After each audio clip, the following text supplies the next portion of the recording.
noite, pastor Marcelo. Boa noite, meu amor. Boa noite, Zete. Boa noite, gente. Nós estamos aqui em um culto diferente e o Senhor gosta de novidades. Se tem uma coisa que o nosso Deus gosta, é de novidade. E quando nós recebemos essa campanha para falar de chave da vitória, sabíamos desde o início o que Mateus capítulo 16, versículo 19 queria nos dizer. Então nós vamos abrir aí com esse texto que está em Mateus capítulo 16, no verso 19, que nos diz assim: também vos digo que se 2 de vós concordarem na terra acerca de qualquer coisa que pedirem, isso lhe será feito por meu Pai que está nos céus. Nós vamos ler o 18, um antes, que fala assim: em verdade vos digo que tudo o que ligardes na terra será ligado no céu, e tudo o que desligardes na terra será desligado no céu.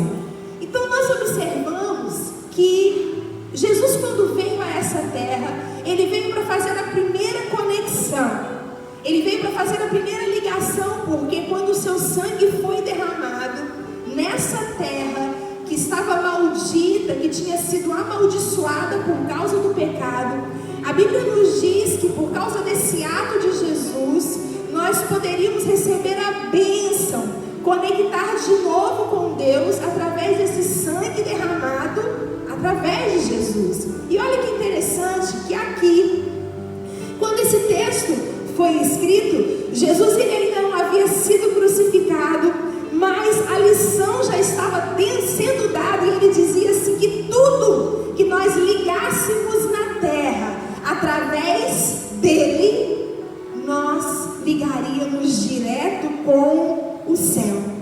Só que dentro dessa conexão e dessa ligação, Jesus ele nos ensinou que a oração é a maior chave de relacionamento para nos aproximar do Pai.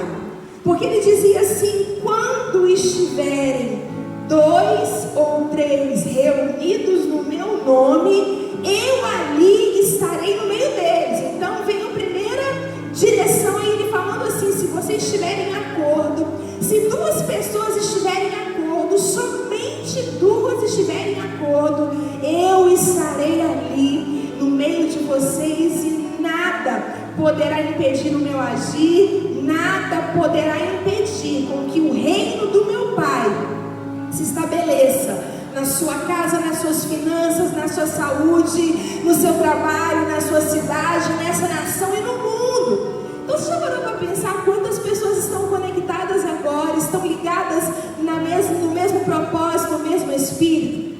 Dentro disso tudo, no primeiro elo dessa campanha nós falamos de Neemias.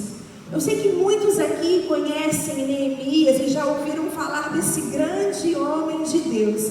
Interessante que Neemias, ele não era um profeta, mas Neemias foi um homem que deu ouvidos a um cenário que estava acontecendo com o povo que ele era. Ele fazia parte desse povo. A Bíblia nos diz no livro de Neemias 1 que ele ouve que as coisas não iam bem com Jerusalém. Neemias ele se encontrava no palácio do rei, ali era o seu trabalho, e quando ele começa a ouvir essas coisas que vinham acontecendo, a primeira coisa que Neemias faz é entender que apesar dele não estar sofrendo o que o povo estava sofrendo, aquilo também fazia parte da história dele. E por fazer parte da história dele, a Bíblia nos diz que Neemias se levanta e ele ora vários dias. E durante esses dias, ele começa a pedir perdão pelo povo. Durante esses dias, ele começa a se arrepender pelos pecados do povo. Durante esses dias, ele começa a clamar ao Senhor e dizer assim: Deus, nós pecamos. Deus, nós precisamos da tua misericórdia.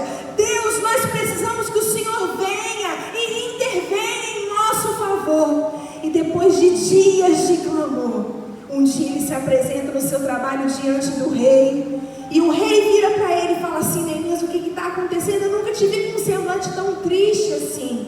E ele compartilha com muito tremor com o rei tudo o que estava acontecendo. E ele pede uma oportunidade para sair da zona de conforto que ele estava e ir ajudar o seu povo.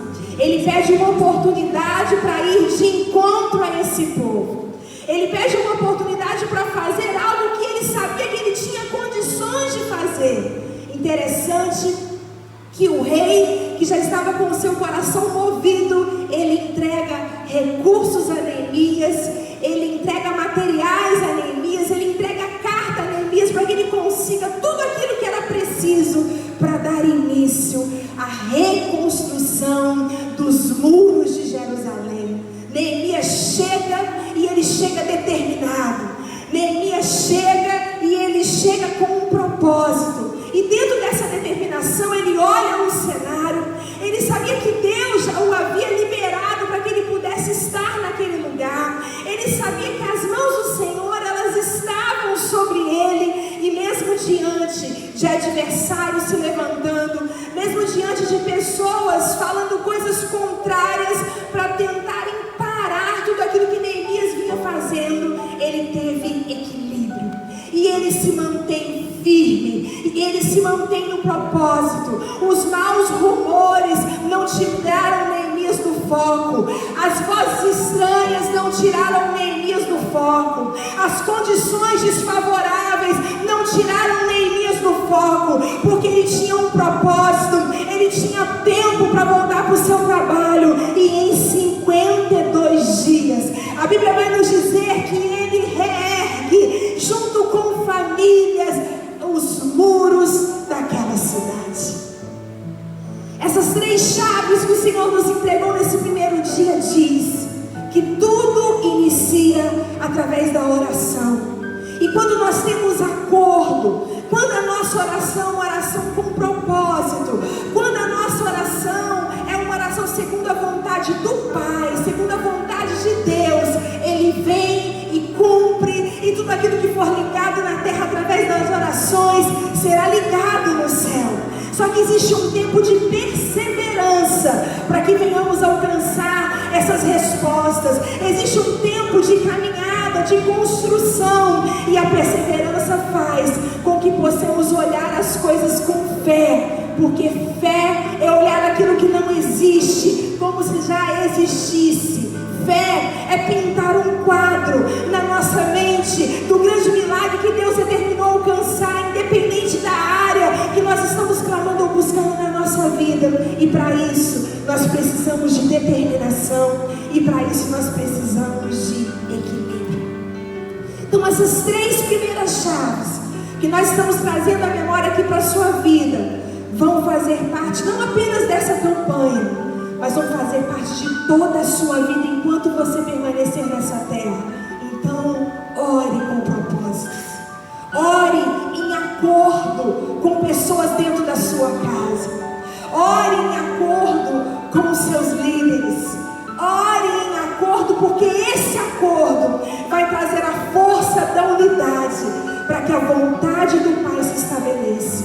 Tenham determinação. Não olhem para nada que está ao seu redor, mas tenham os olhos firmes em Jesus, porque quando nós olhamos para Ele, nós não vamos afundar, mesmo que a tempestade seja grande, mesmo que o fogo esteja tentando nos parar, nós não vamos afundar. E tenham equilíbrio emocional, e isso faz com que todas as áreas da sua vida elas tenham equilíbrio. Espírito, alma e corpo precisam estar em equilíbrio para que possamos ser, fazer e viver tudo aquilo que Deus tem determinado para a nossa vida.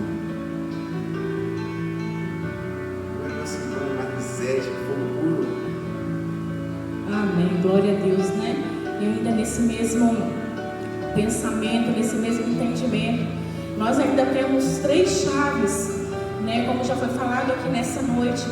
E o Senhor tem falado muito ao meu coração com relação a essa chave chamada obediência. é uma chave nos dias que nós estamos vivendo, uma chave que precisa, não pode fugir do nosso coração, não pode fugir do nosso pensamento, não pode fugir do nosso cotidiano, do nosso dia a dia. Porque as circunstâncias têm prevalecido para a gente tomar medidas descabíveis, para a gente tomar medidas próprias, mas a obediência foi uma das chaves que Deus nos deu quando nós ministrávamos no segundo elo desta campanha, onde nós falamos de Isaías, no seu capítulo 22, no seu verso 22, quando Deus tira um homem chamado Sébila do seu posto, do seu cargo, do seu ofício, e coloca um homem chamado Eliaquim, que era um mordomo, um simples homem, um homem que aparentemente não teria condições de exercer esse cargo, e por obediência, por lealdade e por esperança, esse homem continuou, se manteve e Deus honrou. Quando nós estudamos essa palavra, que vai trazer esse campo da obediência para as nossas vidas, nós vamos entender que o nosso Deus, Ele é fiel. Nós vamos entender que os olhos do nosso Deus, Ele não estão fechados, os ouvidos não estão agravados e as mãos não estão encolhidas para que não possa nos abençoar. A Bíblia não nos relata, eu não entrei pela história, até porque não é um propósito. Por quanto tempo esse homem aguardou para que ele pudesse exercer esse ofício de Eliaquim, para que ele pudesse assumir o posto de Eliaquim. Mas a Bíblia vai nos falar que houve uma profecia da parte de Deus através de Isaías, e a profecia se cumpriu. Quando nós falamos de lealdade, nós vamos falar mais um pouquinho sobre estar vivendo uma determinação daquilo que as pessoas, os nossos líderes, os nossos pastores, daquilo que tem nos sido incumbido como responsabilidade até de autoridades constituídas por Deus. Quando nós falamos dessa lealdade, nós vamos abranger tantas áreas.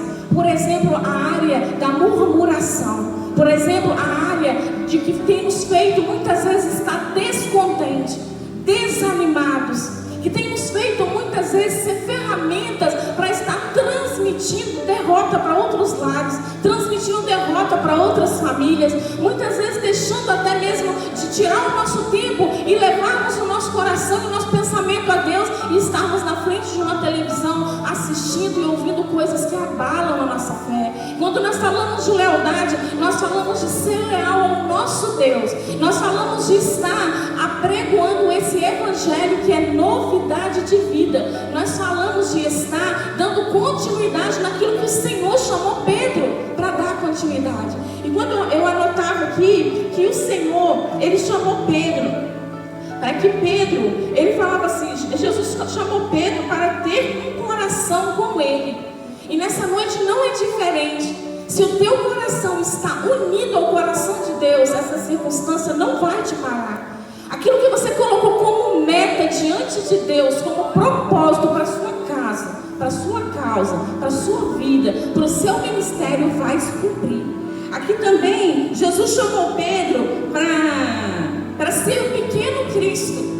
E quando você para pensar e entender que nós somos os cristãos, ou os pequenos cristos dos dias atuais, e quando nós paramos para pensar que se nós deixarmos a lealdade de lado, se nós não praticarmos a lealdade, nós já deixamos de ser pequenos cristos.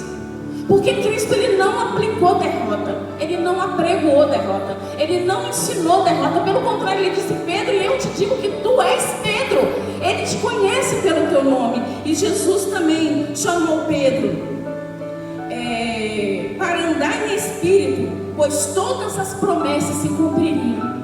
Eu não sei como tem estado a sua vida espiritual nesse caos, nesses dias, nesse tempo, né? Nós temos buscado como igreja, cobertar a igreja do Senhor em oração. Nós temos buscado ter uma vida de lealdade, cumprindo os princípios daquilo que o Senhor nos tem deixado como ensinamento: jejum, oração. E hoje eu conversava com uma pessoa e essa pessoa murmurava e reclamava e falava mal do casamento e reclamava de tudo. E eu falei bem assim: como tem estado a sua vida com Deus?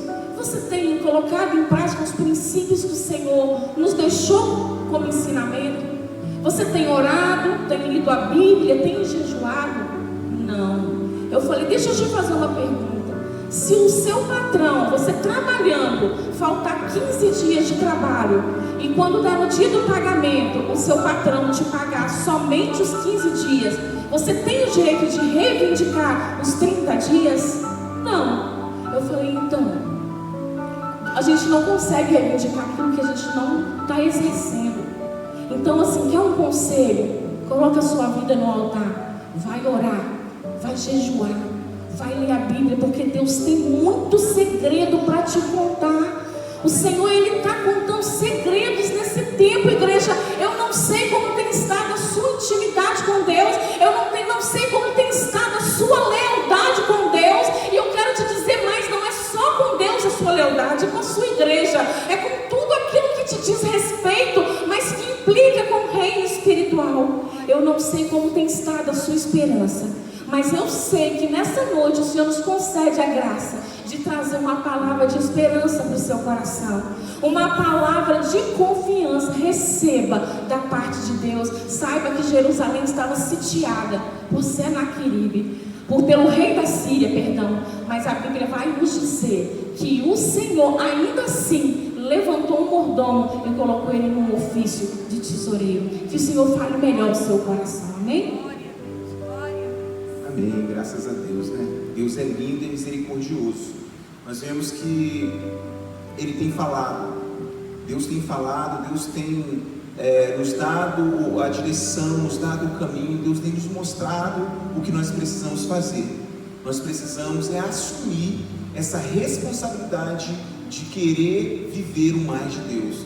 Porque às vezes eu até quero viver o mais de Deus, mas só que eu não assumo a responsabilidade de viver isso numa profundidade maior.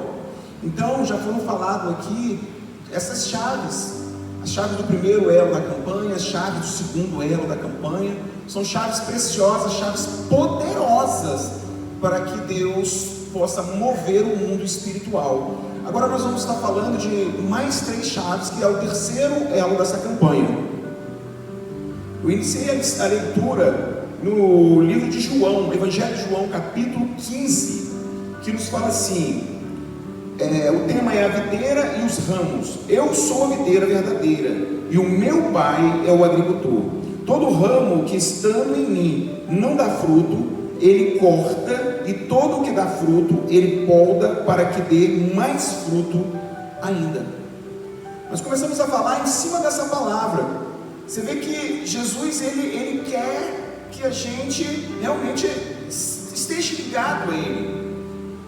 Esteja ligado a Ele, a ponto dele falar que se os ramos não estiver ligado ao tronco, esse ramo não dá fruto. Mas o lindo de tudo, o zelo e o amor e o carinho de Deus é tão grande, que para que esse ramo dê mais fruto, ele precisa ser poldado. Então, quando Ele quer nos poldar, muitas vezes a gente não aceita a polda de Deus. E a polda de Deus é algo rico, é algo maravilhoso, é algo que nos eleva, é algo que nos leva para um nível superior, nos leva para um nível maior.